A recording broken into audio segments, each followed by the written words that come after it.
आप देख रहे हैं TNB।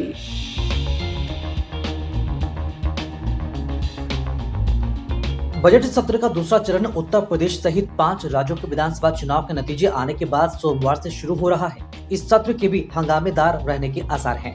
कांग्रेस यूक्रेन, महंगाई, बेरोजगारी और EPF के मुद्दों पर सरकार को घेरेगी। रणनीति तय करने के लिए रविवार को पार्टी अध्यक्ष सोनिया गांधी के आवास पर कांग्रेस संसदीय दल की बैठक हुई। बता दें कि संसद के बजट सत्र का दूसरा चरण सोमवार से शुरू हो रहा है। इस सत्र के भी हंगामेदार रहने के आसार हैं। एक और जहां विपक्ष सरकार को बढ़ती महंगाई, बेरोजगारी, कर्मचारी भविष्य निधि पर ब्याज दर में कटौती और यूक्रेन में फंसी भारतीयों को निकालने समेत कई मुद्दों पर घेरेगा, वहीं सरकार के एजेंडे पर बजटीय प्रस्ताव पर मंजूरी लेना और जम्मू कश्मीर के लिए बजट पेश करना पहली प्राथमिकता होगी। वित्त मंत्री निर्मला सीतारमण सोमवार को ही जम्मू कश्मीर के लिए बजट पेश करेंगे। इस पर भोजनावकाश के बाद चर्चा कराई जा सकती है। सरकार ने संविधान संशोधन आदेश बिल को भी लोकसभा में विचार और पारित करने के लिए सूचीबद्ध किया है। विदेश मंत्री S जयशंकर इस सत्र में यूक्रेन के हालात और भारत के रुख पर बयान दे सकते हैं। बजट सत्र का दूसरा चरण ऐसे समय में हो रहा है जब 4 दिन पहले ही उत्तर प्रदेश, उत्तराखंड, गोवा और मणिपुर के विधानसभा चुनाव में भाजपा ने और पंजाब में आम आदमी पार्टी ने शानदार जीत हासिल की है। ऐसे में सरकार भी विपक्ष के आरोपों का पुरजोर जवाब देगी और जनादेश के दम पर विपक्षी दलों को घेरने की कोशिश करेगी।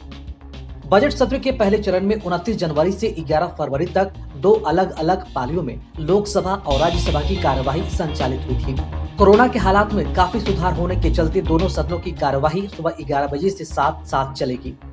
निर्मला सीतारमण प्रश्नकाल के बाद केंद्र शासित प्रदेश बनने के बाद से राज्य का तीसरा बजट पेश करेंगे। राज्य से अनुच्छेद 370 और 35A के निरस्त होने के बाद यह तीसरा बजट होगा। इससे पहले के दोनों बजट 17 मार्च को पेश किए गए थे।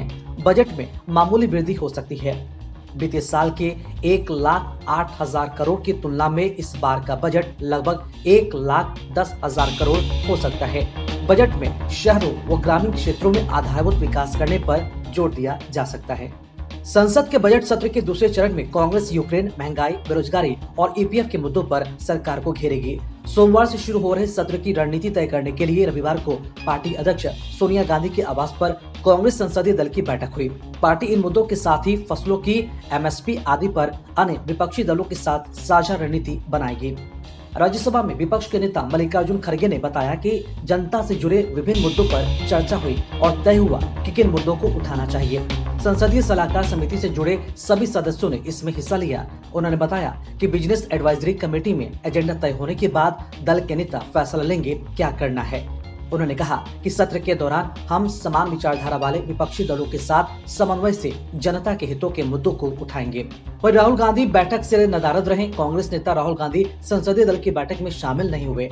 खराब स्वास्थ्य के चलते पूर्व प्रधानमंत्री मनमोहन सिंह भी इसमें शिरकत नहीं कर सके।